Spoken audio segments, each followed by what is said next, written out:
തിങ്കളാഴ്ചയിലെ trading സെഷനിൽ stock specific action പ്രതീക്ഷിക്കാവുന്നതും 200 exponential moving average റേഞ്ചിന് മുകളിൽ പോസിറ്റീവ് ക്ലോസിംഗ് നൽകിയതുമായ രണ്ട് സ്റ്റോക്കുകളിൽ വന്ന ലേറ്റസ്റ്റ് അപ്ഡേറ്റ് ആണ് ഇന്നത്തെ വീഡിയോയിൽ ഉൾക്കൊള്ളിച്ചിരിക്കുന്നത്. ഒന്നാമത്തെ stock RailTel corporation of India limited.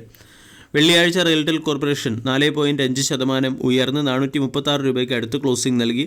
14,000 കോടി രൂപയുടെ മാർക്കറ്റ് ക്യാപ്പുള്ള കമ്പനിയുടെ വാല്യൂഷൻ 83, ഡിവിഡൻഡ് യിൽഡ് 0.46%, 52 വീക്കിലോ 279, 52 വീക്കായി 617.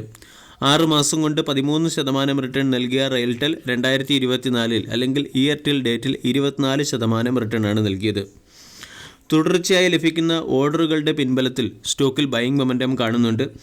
വെള്ളിയാഴ്ചയും കമ്പനിക്ക് ലഭിച്ച ഒരു ഓർഡറിൻ്റെ പശ്ചാത്തലത്തിൽ സ്റ്റോക്ക് 4.5% ഉയർന്നു. വെള്ളിയാഴ്ച മാർക്കറ്റ് അവറിന് ശേഷം ശനിയാഴ്ച കമ്പനി പുറത്തുവിട്ട എക്സ്ചേഞ്ച് നോട്ടിഫിക്കേഷനിൽ കമ്പനിക്ക് പുതിയ 2 ഓർഡറുകൾ കൂടി ലഭിച്ചതായി മെൻഷൻ ചെയ്തിട്ടുണ്ട്.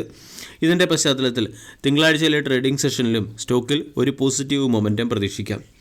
കമ്പനി പുറത്തുവിട്ട എക്സ്ചേഞ്ച് നോട്ടിഫിക്കേഷൻ പരിശോധിച്ചാൽ employment provident fund organisation MPLS service provide ചെയ്യുന്നതിന് വേണ്ടി 16 കോടി രൂപയുടെ ഓർഡർ റെയിൽടെൽ കോർപ്പറേഷൻ എന്ന കമ്പനിക്ക് നൽകിയിട്ടുണ്ട്. ഇതോടൊപ്പം തന്നെ സൗത്ത് സെൻട്രൽ റെയിൽവേയുടെ സൈഡിൽ നിന്നും റെയിൽടെൽ എന്ന കമ്പനിക്ക് 13.3 കോടി രൂപയുടെ ഓർഡർ ലഭിക്കുകയും ചെയ്തു. ഈ 2 ന്യൂസുകളുടെ ഇമ്പാക്റ്റ് തിങ്കളാഴ്ചയിലെ ട്രേഡിംഗ് സെഷനിൽ റെയിൽടെൽ കോർപ്പറേഷൻ എന്ന സ്റ്റോക്കിൽ നമ്മൾക്ക് പ്രതീക്ഷിക്കാവുന്നതാണ്. കൂടാതെ റെയിൽടെൽ എന്ന സ്റ്റോക്ക് ഇപ്പോഴും ഒരു സ്മാൾ ക്യാപ് സ്റ്റോക്ക് കൂടിയാണ്. വെള്ളിയാഴ്ച കമ്പനിക്ക് ഗെയിലിൽ നിന്നും 10 കോടി രൂപയുടെ ഓർഡർ ലഭിച്ചതിൻ്റെ ഇമ്പാക്റ്റ് സ്റ്റോക്കിൽ കാണാൻ സാധിച്ചിരുന്നു. അന്ന് സ്റ്റോക്ക് 4.2% ഉയരുകയും ചെയ്തു. കഴിഞ്ഞ ആഴ്ചയും കമ്പനിക്ക് തുടർച്ചയായ ഓർഡറുകൾ ലഭിച്ചു. കമ്പനിക്ക് നോർത്തേൺ റെയിൽവേയുടെ സൈഡിൽ നിന്നും 10 കോടി രൂപയുടെ ഓർഡറും സ്മാർട്ട് സിറ്റി കോർപ്പറേഷൻ ലിമിറ്റഡിൻ്റെ സൈഡിൽ നിന്നും SITC ഓപ്പറേഷൻ ആൻഡ് മെയിൻ്റനൻസിന് വേണ്ടി 15.2 കോടി രൂപയുടെ ഓർഡറും കഴിഞ്ഞ ആഴ്ച ലഭിച്ചിരുന്നു. പ്രൈസ് ഹിസ്റ്ററി നോക്കിയാൽ കഴിഞ്ഞ 2 വർഷം കൊണ്ട് 221% റിട്ടേണും 3 വർഷം കൊണ്ട് 272% റിട്ടേണും നൽകിയ സ്റ്റോക്കാണ്. ക്വാർട്ടർലി റിസൾട്ട് സെഷനിലും പെർഫോമൻസ് ഓക്കെയാണ്. 558 കോടിയിൽ നിന്നും റവന്യൂ 843 കോടിയിലേക്ക് ഉയർത്താനും 48 കോടിയിൽ നിന്നും 72 കോടിയിലേക്ക് കമ്പനിക്ക് അതിൻ്റെ പ്രോഫിറ്റ് മെച്ചപ്പെടുത്താനും സാധിച്ചു. RailTel corporation 200 exponential moving average റേഞ്ചിന് മുകളിൽ പോസിറ്റീവ് ക്ലോസിംഗ് നൽകി. 408 സ്റ്റോക്കിൻ്റെ 200 എക്സ്പൊണൻഷ്യൽ മൂവിംഗ് ആവറേജ് റേഞ്ച്.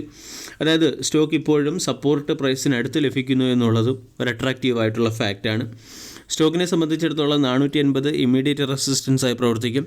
450 മുകളിൽ സ്റ്റോക്ക് സസ്റ്റെയിൻ ചെയ്താൽ 500, 525 തുടങ്ങിയ ലെവലുകളിലേക്ക് ഉയർന്നേക്കും. രണ്ടാമത്തെ അപ്ഡേറ്റ് PFCയുമായി ബന്ധപ്പെട്ടതാണ്. PFC അല്ലെങ്കിൽ പവർ ഫിനാൻസ് കോർപ്പറേഷൻ ലിമിറ്റഡ്. കഴിഞ്ഞ ദിവസം PFC 513 രൂപയ്ക്ക് അടുത്ത് ക്ലോസിംഗ് നൽകി. 1.69 ലക്ഷം കോടി രൂപയുടെ മാർക്കറ്റ് ക്യാപ്പുള്ള കമ്പനിയുടെ വാല്യൂഷൻ ഇപ്പോഴും 8, dividend yield 2.39, 52 week high 580, 52 week low 351. PFC എന്ന കമ്പനി നോർത്ത് ഈസ്റ്റ് ഇന്ത്യയിലേക്ക് അവരുടെ ബിസിനസ് എക്സ്പാൻഷൻ്റെ ഭാഗമായി NER എക്സ്പാൻഷൻ ട്രാൻസ്മിഷൻ എന്ന പേരിൽ ഒരു സ്പെഷ്യൽ പർപ്പസ് വെഹിക്കിൾ ഇൻകോർപ്പറേറ്റ് ചെയ്തു എന്നുള്ളതാണ് സ്റ്റോക്കിനെ സംബന്ധിക്കുന്ന പ്രധാന അപ്ഡേറ്റ്. റീസെൻ്റ്ലി 2024 ഓഗസ്റ്റ് 30 PFCയെ മിനിസ്ട്രി ഓഫ് പവർ ട്രാൻസ്മിഷൻ സർവീസസിൻ്റെ ബിസിനസ് സക്സസ്ഫുൾ ബിൽഡറായി തിരഞ്ഞെടുക്കപ്പെട്ടിരുന്നു. ഈ ബിഡിംഗ് പ്രോസസ്സും എൻ്റയർ ആക്ടിവിറ്റിയും ഇനി PFC എന്ന കമ്പനി പുതിയതായി രൂപീകരിച്ച സ്പെഷ്യൽ പർപ്പസ് വെഹിക്കിൾ അല്ലെങ്കിൽ SPV വഴിയായിരിക്കും പൂർത്തീകരിക്കുക. Business expansion point of view PFCയെ സംബന്ധിച്ച ഒരു പോസിറ്റീവ് ന്യൂസ് തന്നെയാണ്. PFC ഇന്ത്യയിലെ പവർ പ്രോജക്റ്റുകൾക്ക് ആവശ്യമായിട്ടുള്ള ഫണ്ടിംഗ് നൽകുന്ന NBFC സെക്ടറിലെ ഒരു സ്റ്റോക്കാണ്.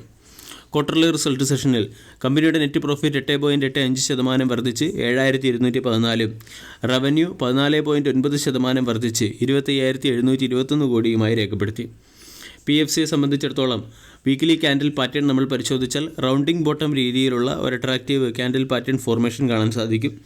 സ്റ്റോക്ക് നെക്ക് ബ്രേക്കൗട്ട് ലെവലിൽ നിന്നും ഇപ്പോഴും താഴെയാണ്. 513 ട്രേഡ് ചെയ്യുന്ന സ്റ്റോക്കിൽ 525 ചെറിയൊരു റെസിസ്റ്റൻസ് നേരിട്ടേക്കാമെങ്കിലും 525 മുകളിൽ സസ്റ്റെയിൻ ചെയ്യുകയാണെങ്കിൽ സ്റ്റോക്ക് 560, 575 തുടങ്ങിയ ലെവലുകളിലേക്ക് എത്തിയേക്കും. കൂടാതെ ഇവിടെ റൗണ്ടിംഗ് ബോട്ടം രീതിയിലുള്ള ഒരു ക്യാൻഡിൽ പാറ്റേൺ ഫോർമേഷനും നമ്മൾക്ക് കാണാൻ സാധിക്കും. അതുകൊണ്ട് PFCയും റെയിൽടെലും അട്രാക്റ്റീവ് ലെവലിൽ ലഭിക്കുന്നു. വീഡിയോ എല്ലാവർക്കും ഇഷ്ടമായി എന്ന് വിശ്വസിക്കുന്നു. താങ്ക്